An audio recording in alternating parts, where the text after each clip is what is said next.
Gu xo'jayin, men kichik Gaoman. Siz bu yerda nima qilib yuribsiz? Sizni kutib olgani chiqdim. Bu nimasi? Nima gap o'zi? Xo'jayin, hammasi aniqlandi. Xiao Suyni doim xo'rlaydiganlar mana shu Tsin oilasi va anavi ikkita xonadon ekan. Tushunarli.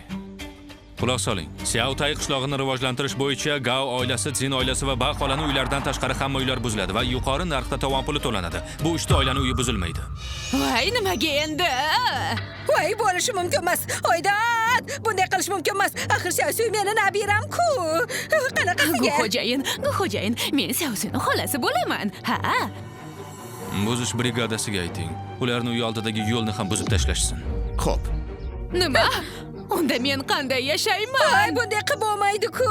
Gu xo'jayin, bu loyiha uchun 5 million qarz olganman. Shunaqami?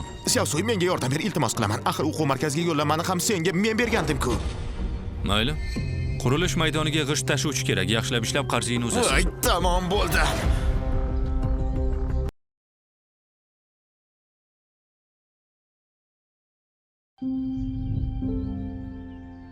Oyjon, Xiaosuy o'sha tog'dan oshib o'tdi. Endi hech kim bizni xo'rlashga jur'at qila olmaydi. Xiao Suy, onangga ta'zim qil. Xiao Suy ulg'aydi. Sizning vasiyatingizni bajardim. Endi o'z orzuim sari ketishim kerak. Xiaosuy, yur ketdik. Jahon chempionatiga tayyorgarlik boshlanyapti. Ketishdan oldin yana bir ishim bor.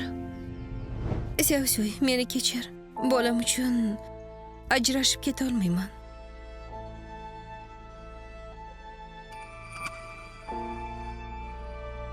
Seni shu ahvolda tashlab ketishga ko'nglim bo'lmayapti. Men ko'nikib qoldim. Hozir u meni kamroq uryapti. Ovqat tayyormi? Ha? Gu xo'jayin, siz bu yerda nima qilyapsiz? Bugundan boshlab agar Lilini yana bir marta xafa qilsang, seni ayab o'tirmayman. Xiaosuy, sen hamma yoqqa xo'jayinlik qilsang ham, meni oilamga aralasha olmaysan. Uni pulga sotib olganman, xohlasam uraman. O'sha paytdagi qalin pulini 2 barobar qilib qaytaramiz. Qaytargan bilan nima? Baribir biz bilan yashaydi-ku. Yoki biznikida yashamoqchimisiz sizlar? Bugundan boshlab Lili qishlog'imizdagi bolalar jang san'ati maktabining direktori o'rinbosari bo'ladi. Unga 10 nafar professional murabbiy yordam beradi. Nima? Sen ularni kuchini sinab ko'rmoqchimisan yoki? Yo'q, hadim sig'maydi. Bemalol gaplashaveringlar, mayli. Bo'pti.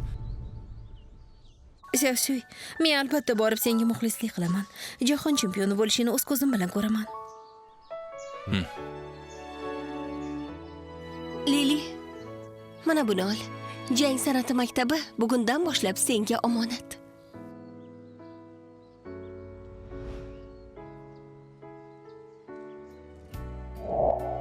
Lili, endi taqdiring o'z qo'lingda.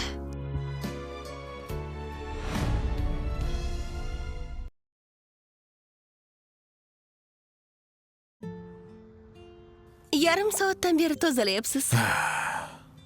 Nayza bu xuddi qo'l va oyoqdek gap. Unga sabr bilan munosabatda bo'lish kerak. Meni chaqirishingizdan maqsad nayzani qanday tozalayotganingizni ko'rishmi? Yan Xiaosuy. Bugundan boshlab sen ota-bobolarimizdan qolgan Yan oilasi nayzasining rasmiy vorisisan.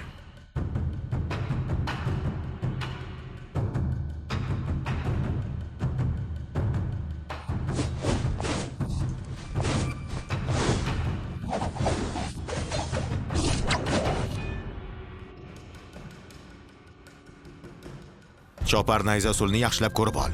Buni yaxshilab eslab qolishing kerak.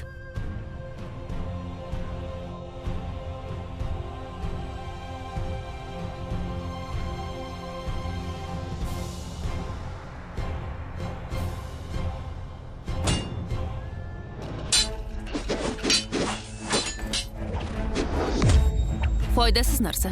Yan oilasi nayzasi shunaqa ishlatiladimi? Yan opa, jang san'ati olamida hech kim bu zarbangizga dosh bera olmaydi. Yan Xiaosuyni jangini ham ko'rdim. Qanaqasiga Yan oilasi nayzasi bo'lsin? U sizga raqib bo'la olmaydi. Voy! Yan oilasi nayzasini haqorat qilishga seni haqqing yo'q. To'g'ri, Yan opa. Siz buyurgan ishni bajarib bo'ldim. Ha. Yana maka. 30 yil.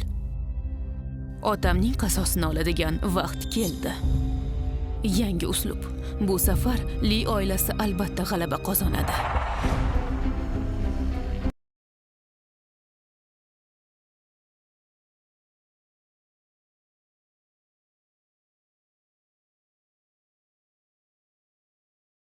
O'sha joymi?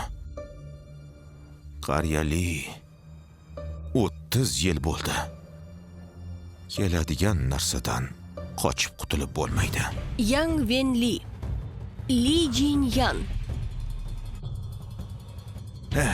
Qara!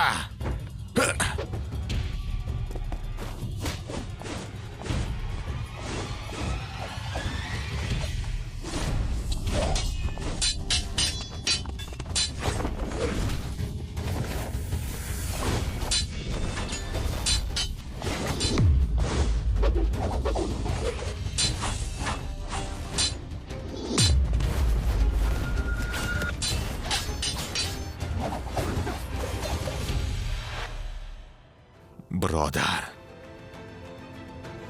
Mendan bir qadah may qarzing bor edi. Yan ustoz, meni qidirganmidingiz? Kichik Gu. Shu yerda eng ishonadigan odamim sensan. Kelajakda Xiao Suyni senga topshirdim. Xiao Suy meni shogirdim. Unga g'amxo'rlik qilish meni burchim. Xotirjam bo'ling. Xiao Suy men uchun eng muhim inson. Uni hayotim evaziga bo'lsa ham himoya qilaman.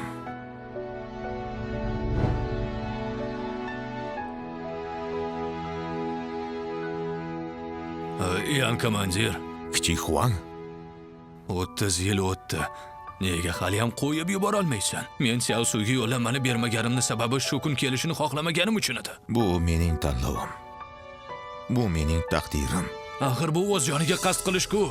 Yaxshi, agar bormoqchi bo'lsang oldin meni o'ldirib ket.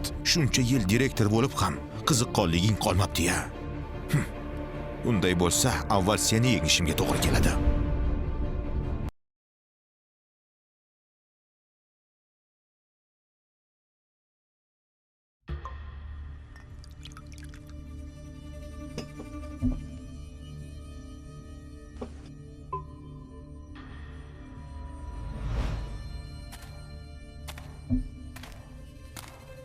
Qari tulki.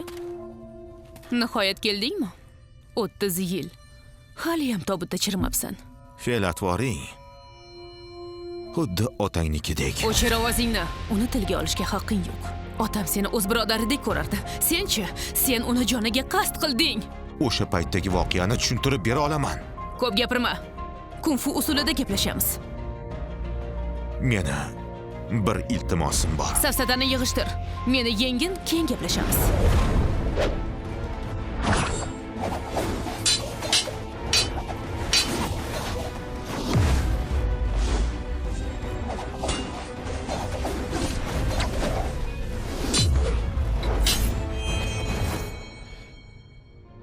yil o'tib, borgan sari lattaga aylanib qolibsan. Agar jiddiyroq urushmasang, hoziroq borib nabirangni topaman. Meni jonimni ol. Seni joning allaqachon senga tegishli emas.